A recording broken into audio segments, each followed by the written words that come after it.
وَهُوَ الَّذِي خَلَقَ السَّمَاوَاتِ وَالْأَرْضَ فِي سِتَّةِ أَيَّامٍ، وہی اللہ ہے جس نے آسمانوں کو اور زمینوں کو 6 دنوں میں پیدا کیا۔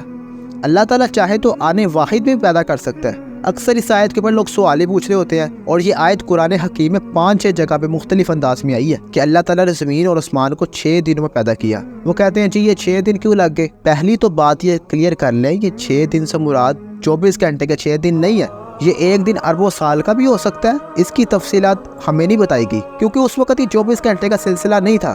لانگ پیریڈ آف ٹائم بھی ہو سکتے ہیں یہ 6، یہ اللہ کے علم میں ہے کہ وہ کتنے لمبے تھے، لیکن یہ اس بات کا ثبوت نہیں ہے کہ اللہ تعالیٰ آنے واحد میں ایسا نہیں کر سکتا۔ نہیں، یہ اللہ تعالیٰ کی قدرت کی ایگزیکیوشن ہے کہ فیصلہ تو سیکنڈ کے بھی کروڑویں حصے میں ہوا، کن فیکون۔ اس کی جو ایگزیکیوشن ہے نا فیصلے کی، وہ اللہ تعالیٰ نے ہر مخلوق کے لیے ڈیفرنٹ رکھ دی ہے۔ انسان ماں کے پیٹ میں 9 مہینے گزارتا ہے، لیکن فیصلہ ہو چکا کہ یہ انسان نے پیدا ہونا ہے، اس کی ایگزیکیوشن 9 مہینے میں ہوئی ہے۔ ہاتھی کا بچہ 22 مہینے رہتا ہے، پھر وہ کمپلیٹ ہوتا ہے، اور مرغی کا چوزا صرف 22 دن میں کمپلیٹ ہو کے انڈے سے باہر آ جاتا ہے، اور خرگوش 1 مہینے کے اندر بچہ مکمل ہو کے باہر آ جاتا ہے، اور بیکٹیریا اور وائرسز یوں سیکنڈ کے اندر کروڑوں کی تعداد میں وائرسز اور بیکٹیریا بن جاتے ہیں، اور جب ان کی ڈویژن شروع ہوتی ہے تو یہ بھی اللہ تعالیٰ نے ورین رکھا ہے، وہ بھی ورین رکھا ہے۔ آم کی گٹلی میں سے پودا نکلتا ہے، ڈیسیژن ہو جاتا ہے، لیکن 8 سال لگتے ہیں پہلی دفعہ پھل لگنے کو، تو وہاں پہ 8 سال ہے۔ تو یہ اللہ تعالیٰ مختلف ورین رکھے ہوئے ہیں اللہ تعالیٰ نے، یہ اللہ کی قدرت کا اظہار ہے مختلف اشکال میں۔ سب سے بڑا آپ اظہار یہ دیکھیں کہ اللہ تعالیٰ اپنے آپ کو منوانے کے لیے کسی پیغمبر کا محتاج ہے، کسی کتاب کا محتاج ہے؟ نہیں، لیکن اللہ تعالیٰ نے پیغمبروں کے ذریعے اپنی شناخت کروائی۔ تو یہ اللہ تعالیٰ کا فیصلہ تھا کہ میں اس طریقے سے معاملات کو لے کے چلوں گا، اور یہ جو میں بات کر رہا ہوں نا، یہ قرآن مجید میں موجود ہے۔ سورۃ الشعراء کے سٹارٹ میں ہی اللہ تعالیٰ نے فرمایا، اے نبی ہم چاہتے ہیں نا تو آج ہی آسمان سے ایک ایسی نشانی نازل کرتے ہیں کہ سب لوگ پلانٹ ارتھ پہ جتنے ہیں نا، سب کے سب اس کی طرف جھک جاتے اور ایمان لے آتے۔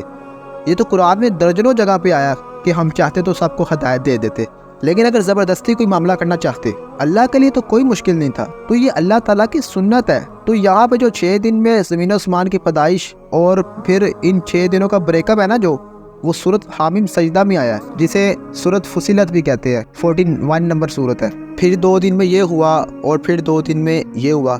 تو یہ اللہ تبارک و تعالیٰ نے اپنی قدرت کا اظہار فرمایا۔ تو یہ 6 دن میں بنانے کا یہ قطعاً مقصد نہیں ہے کہ یہ 1 دن میں نہیں بن سکتے یا 1 سیکنڈ میں نہیں بن سکتے، نہیں، اللہ تعالیٰ نے سنت ایسی رکھی ہے کہ وہ اسی طریقے سے ہی معاملات کو لے کے چلتا ہے۔ آپ دیکھیں تابکاری مٹیریل ہے، ان کو ہزاروں لاکھوں سال لگ جاتے ہیں ڈی کمپوز ہونے میں، اس کے مقابلے میں کیلا، سیب، آم آپ کسی مٹی والی جگہ پہ رکھیں تو وہ چند ہفتوں میں ڈی کمپوز ہو کے زمین کا حصہ بن جاتے ہیں۔ ڈی کمپوز ایک تابکاری مٹیریل بھی ہو رہا ہے اور یہ بھی ہو رہا ہے، لیکن دونوں کا ٹائم فریم ڈیفرنٹ ہے، اللہ تعالیٰ نے ڈیفرنٹ رکھا ہوا ہے۔ تو یہ اللہ تبارک و تعالیٰ کی سنت ہے کہ اس نے مختلف معاملات رکھے ہوئے ہیں۔ عمریں بھی دیکھ لیں ڈیفرنٹ ہے۔ اب یہ ٹوٹل دیکھیں جو مرغیاں اور مرغے ہیں جو آپ گھر پہ رکھتے ہیں، میکسیمم 7 سے 10 سال ان کی عمر ہوتی ہے، لیکن ڈیٹیل لائف ہے، ان کی پوری زندگی اس میں گزری ہے، سیٹسفائی ہیں اس کے اندر۔ مچھر چند دنوں کی ان کی زندگی ہوتی ہے، پتنگے گھنٹوں میں زندگی ہے، ان کی بھی وہی زندگی پوری ہے۔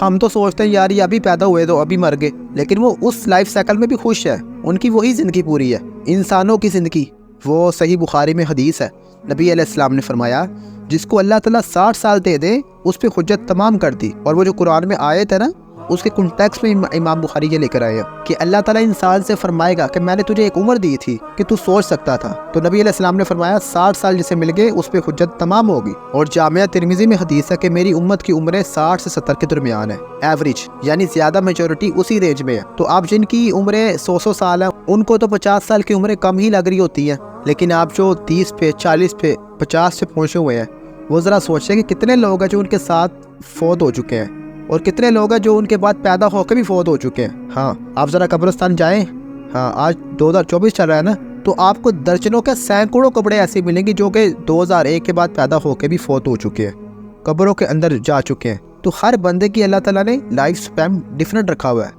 تو مخلوقات کا بھی ڈیفرنٹ ہے، اور پھر ہر مخلوق میں آگے جو سب ڈویژن ہے وہ بھی ڈیفرنٹ ہے۔ تو اللہ تعالیٰ فرماتا ہے اس نے آسمانوں اور زمینوں کو 6 دنوں میں پیدا کیا۔ وَقَانَ عَرْشُهُ عَلَى الْمَاءِ، اور اس وقت اس کا تخت پانیوں پہ لگا ہوا تھا۔ لِيَبْلُوَكُمْ أَيُّكُمْ أَحْسَنُ عَمَلًا، اور زمینوں اور آسمانوں کی پیدائش کا مقصد یہ تھا کہ اللہ تعالیٰ جانچے کہ تم میں سے کون اچھے اعمال کرتا ہے۔ لو جی، قرآن اپنے مقدمے میں بالکل واضح ہے کہ یہ کائنات پیدا کرنے کا مقصد صرف یہ تھا کہ انسانوں کو جانچا جائے اور جنات کو جانچا جائے کہ ان میں سے کون اچھے اعمال کرتا ہے۔ وَمَا خَلَقْتُ الْجِنَّ وَالْإِنسَ إِلَّا لِيَعْبُدُونَ۔ یہ اکثر آپ کو لوگ جذبات میں کہتے ہوئے نظر آتے ہیں کہ جی کائنات رسول اللہ کے لیے پیدا کی گئی۔ اس کائنات کو پیدا کرنے کا مقصد یہ تھا کہ اللہ تعالیٰ نے نبی صلی اللہ علیہ وسلم کو پیدا کرنا تھا۔ مجھے یہ بتائیں، یہ پوری کائنات پیدا کرنا، یعنی یہ سب سے بڑا اگر یونیورسل ٹروتھ ہو سکتا تھا نا، تو وہ یہ تھا کہ ہم کیوں پیدا ہوئے، یہ کائنات کیوں بنائے گی۔ یہ اتنا بڑا ٹروتھ تھا کہ ایٹ لیسٹ اس کی جگہ قرآن میں بنتی ہے۔ اس سے بڑا ایک ہی سوال ہے، یہ کس نے بنائی۔ جب آپ ہستی تک پہنچ جاتے ہیں تو دوسرا سوال یہی ہے کہ اللہ تعالیٰ نے اتنا بڑا ڈیسیجن کیوں کیا، کیا چاہتا ہے اللہ تعالیٰ۔ تو آپ کو بتاتے ہیں یہ اس لیے ایک عاشق اور مشوق والا معاملہ وہ کر کے اور اللہ اور اس کے رسول کے ساتھ اسے جوڑ کے وہ کہتے ہیں جی اللہ تعالیٰ نے فرمایا اے نبی میں تجھے نہ پیدا کرتا تو یہ کائنات نہ پیدا کرتا۔ وہ روایت موجود ہے لیکن وہ جعلی اور گڑی ہوئی روایت ہے المستدرک الحاکم میں۔ ہم کہتے ہیں یہ اتنی بڑی بات ہے کہ اس سے بڑا کوئی یونیورسل ٹروتھ نہیں ہو سکتا، تو قرآن تو اس سے خالی ہے، اور وہ اس کے ساتھ جوڑتے ہیں۔ سورۃ الاعراف میں آیا دعا باقاعدہ اللہ نے بتا دیا، ربنا ظلمنا انفسنا وان لم تغفر لنا وترحمنا لنکونن من الخاسرین۔ وہ دعا جو آدم علیہ السلام نے کی اللہ تعالیٰ سے، ان کی توبہ قبول ہوئی، اس کنٹیکس میں کہتے ہیں وہ نبی علیہ السلام کے وسیلے سے توبہ قبول ہوئی۔ وہ روایت موجود ہے مستدرک الحاکم کے اندر، لیکن وہ جعلی روایت ہے۔ آپ دیکھیں بھائیو، قرآن میں قصہ آدم و ابلیس 7 دفعہ آیا، کسی جگہ نہیں آیا کہ کسی واسطے اور وسیلے سے دعا قبول ہوئی ہو، الٹا دعا بھی قرآن میں آ گئی کہ یہ انہوں نے مانگی۔ سورۃ الاعراف۔ اللہ تعالیٰ سے دعا ہے کہ جو میں نے حق بات کی اللہ تعالیٰ ہمارے دلوں میں راسخ فرمائے، اور اگر کوئی جذبات میں میرے منہ سے کوئی بری بات نکل گئی تو اللہ تعالیٰ ہمارے دلوں سے ہی معاف کر دے، اور ہمیں کتاب و سنت کی صحیح تعلیمات پر عمل کرنے کی توفیق عطا فرمائے۔ جزاکم اللہ خیرہ۔